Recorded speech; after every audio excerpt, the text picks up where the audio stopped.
Oke guys, jadi udah lama banget saya nggak bikin video YouTube karena memang jujur nggak sempet, kesibukan lagi gila banget. Dan berkat kesibukan itu kemudian ketika sekarang saya udah ada waktu nih buat bikin konten lagi, udah ada waktu buat syuting lagi kayak gini.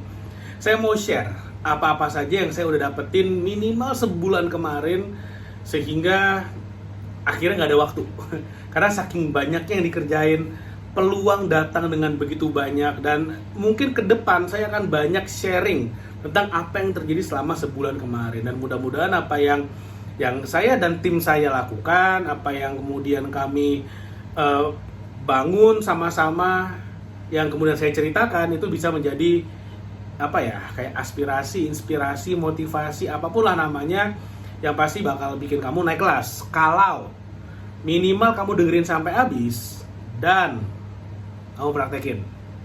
Saya yakin akan ada manfaatnya, karena apa yang saya share ini adalah sesuatu yang real, yang bukan ilmu Google, yang bukan apa namanya, ya pokoknya pengalaman langsung lah, pengalaman langsung. Jadi apa yang saya share adalah apa yang saya lakukan dan apa yang perusahaan saya juga lakukan. Jadi ilmunya luar biasa.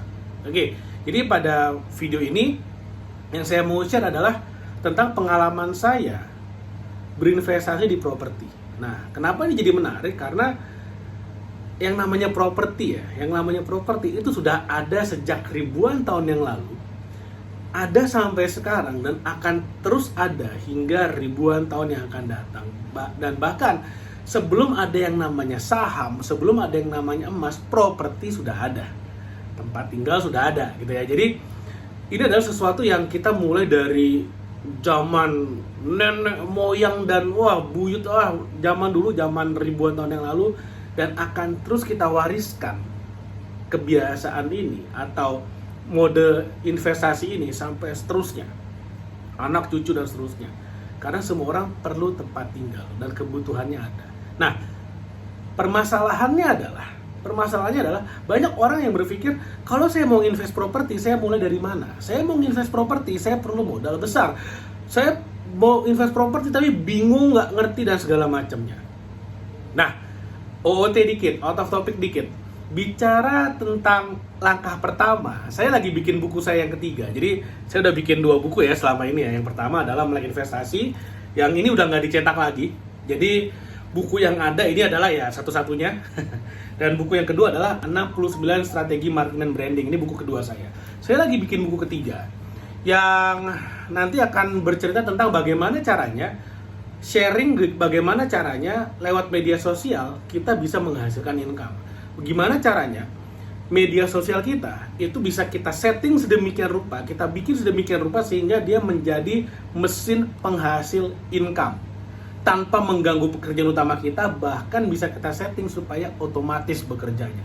Ini buku ketiga, tunggu aja dulu, dan akan diajarkan apa step pertamanya, karena banyak banget yang nanya, saya mau mulai bingung mulai dari mana. Nah, balik lagi ke tentang properti tadi, banyak banget yang bingung nih mulai dari mana. Nah, akhirnya kemudian ya udah saya putuskan ketika kemarin saya sama beberapa tim, kami mengakuisisi beberapa properti untuk kemudian kita bisniskan gitu kan.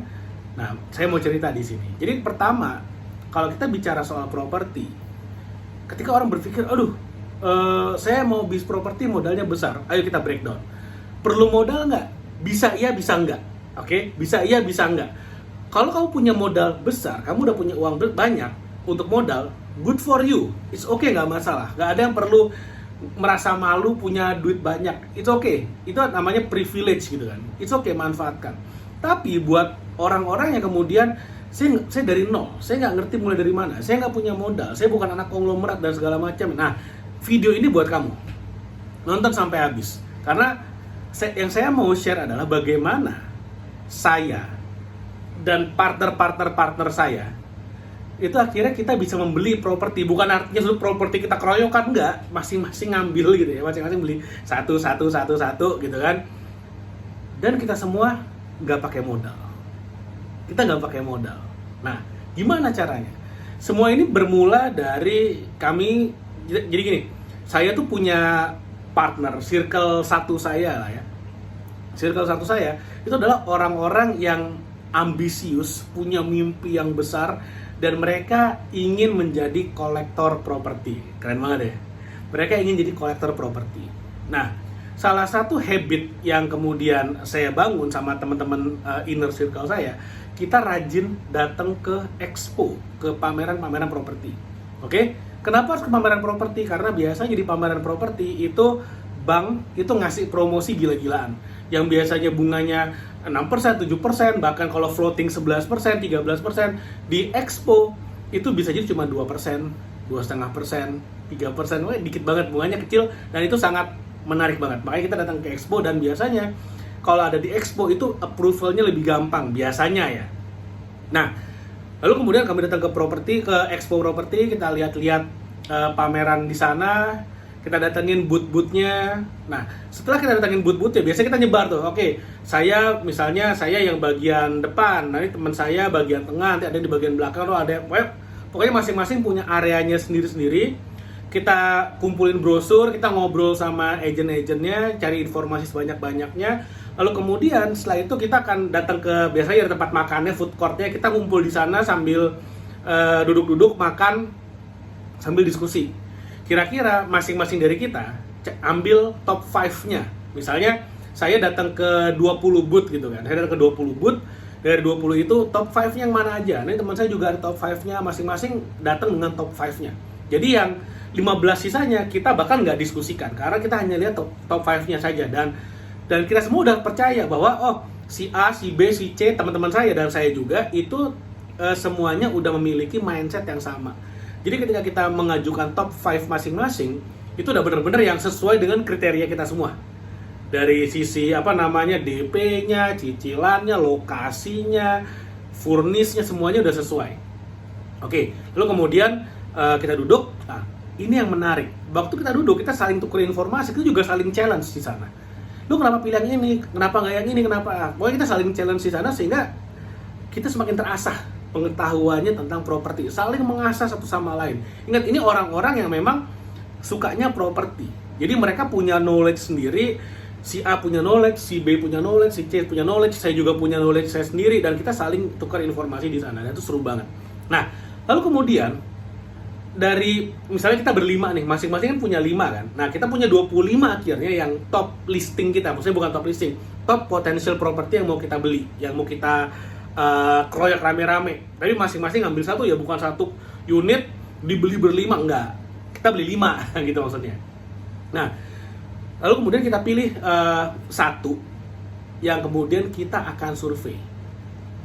Jadi satu orang dari 5 tadi akan jadi satu jagoannya, satu yang the best of the best dari yang masing-masing orang. Jadi kalau kita berlima, itu akan ada 5 nih akhirnya properti yang kita akan survei.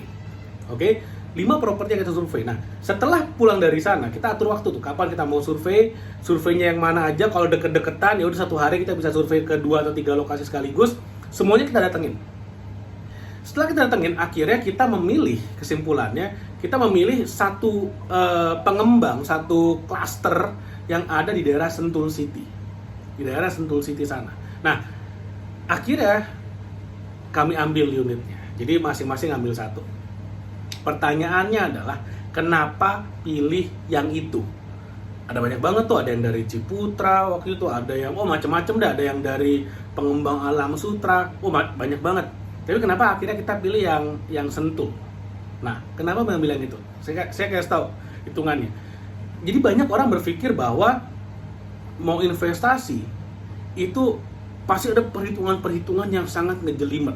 Ada mindset supernatural gitu ya, yang membuat mengambil keputusan itu menjadi sesuatu yang sangat ajaib, yang susah dipelajari. Padahal enggak. Alasan kenapa kami memilih satu itu adalah, pertama, kita udah godok nih semuanya nih. Kita udah saling challenge semua tuh. Kenapa yang ini? Kenapa kayak gitu? Kenapa ini? Udah kita challenge semua. Kita udah survei satu persatu. Kita bener-bener cek semuanya, legalitas, surat menyurat, semuanya kita udah cek. Kita pilih satu itu karena pertama, tanpa DP. Oke? Jadi mau harga rumahnya 100 triliun pun, kalau udah tanpa DP, kita nggak perlu uang besar di depan. Bisa langsung mulai ke cicilan. Nah, biasanya cicilan tuh jauh lebih kecil. Maksudnya cash flow-nya jauh lebih gampang. Oke, nah yang kami ambil satu tanpa DP, harga rumahnya itu sekitar 1 miliar tanpa DP. Lalu kemudian bunganya juga sangat ringan karena kita ngambilnya di Expo, sekali lagi ya. Itu keuntungan kalau kita datang ke pameran properti. Cicilannya jatuh-jatuhnya itu hanya sekitar 5 jutaan per bulan. Hanya 5 jutaan per bulan. Dan yang menarik adalah ini yang keempat nih. Jadi ingat ya, tanpa DP, oke, langsung cicilan, bunganya juga sangat kecil, sehingga menghasilkan cicilan KPR itu hanya sekitar 5 jutaan per bulan. Dan yang terakhir, setelah kami analisa, jadi kan kita punya tim ring satu saya lah, circle satu saya lah, itu bisnisnya kami adalah di bidang pengelolaan properti, manajemen properti. Jadi kita tahu bener nih, kalau ini properti dikelola itu bisa menghasilkan passive income berapa, bisa menghasilkan profit berapa. Kan kalau kita mengelola properti, oke, ada tamu nginep misalnya, oke, ada tamu datang, ada penyewa datang, misalnya harga sewanya anggaplah misalnya kita dapat sebulan 10 juta misalnya contoh. Lalu kemudian ada biaya dipotong, jadilah dapat netnya 5 juta. Nah, itulah net profit, berapa yang masuk kantong. Nah, di unit properti yang kami ambil ini, net profit per bulannya itu antara 8 juta hingga 15 juta. Bayangin, 8 juta sampai 15 juta. Artinya kalau cicilannya cuma 5 juta, maka masih ada margin, saya masih dapat uang masuk kantong itu 3 juta sampai 10 juta per bulan. Artinya apa?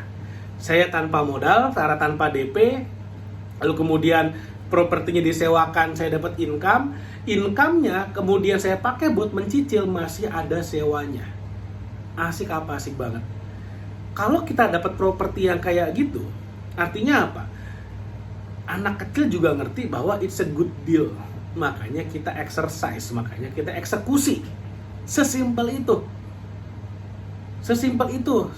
Latar belakang kami dalam mengambil keputusan. Oke, udah kita ambil yang ini aja. Masing-masing ngambil satu. Nah, kenapa saya baru share ini sekarang? Kenapa saya nggak langsung share on the spot dan segala macamnya? Ini adalah the dark side of the business. Nah, saya harus bicarakan realitanya juga di sini. Sekarang bayangkan gini. Anggap aja misalnya di hari H kita membuat keputusan, kita share nih di YouTube, saya share di YouTube dan ternyata ada 30 orang yang menonton video ini. Lalu kemudian ngambil juga unitnya, kita rame-rame di sana. Apa yang terjadi? Kita menambah kompetitor. Saya ngomong fair. Saya harus jelasin sisi indahnya dan sisi gelapnya. Sisi gelapnya adalah kalau misalnya informasi ini diketahui terlalu banyak orang dalam waktu yang terlalu cepat, maka yang terjadi adalah menambah kompetisi. Untung bagi developer sangat menguntungkan, mereka happy banget.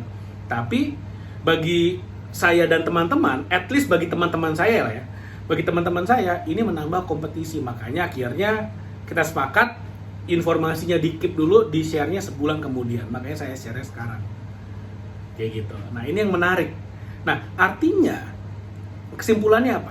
Kalau mau mendapatkan opportunity yang hebat, yang bagus, opportunity yang bisa bikin kita melejit makin kaya dengan cepat, sebenarnya skill perlu, betul, skill perlu satu.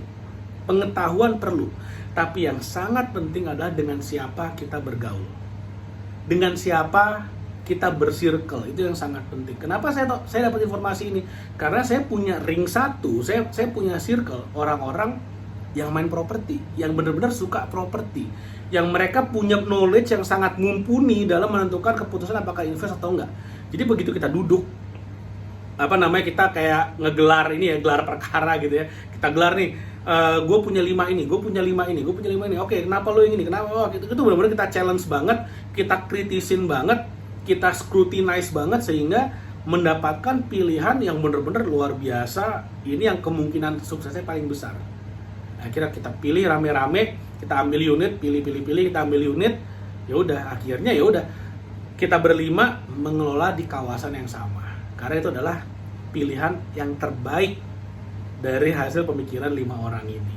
Nah, sekali lagi kesimpulannya, dengan siapa kita bersirkel, di sanalah informasi akan sangat-sangat luar biasa banget kualitasnya.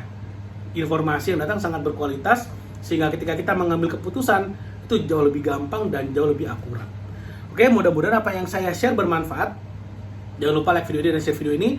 Kalau mau diskusi dengan saya, silakan DM di Instagram saya @gdwp. Saya dengan senang hati akan menjadi teman diskusi yang baik untuk kita ngomongin bisnis dan terutama properti juga. Thank you.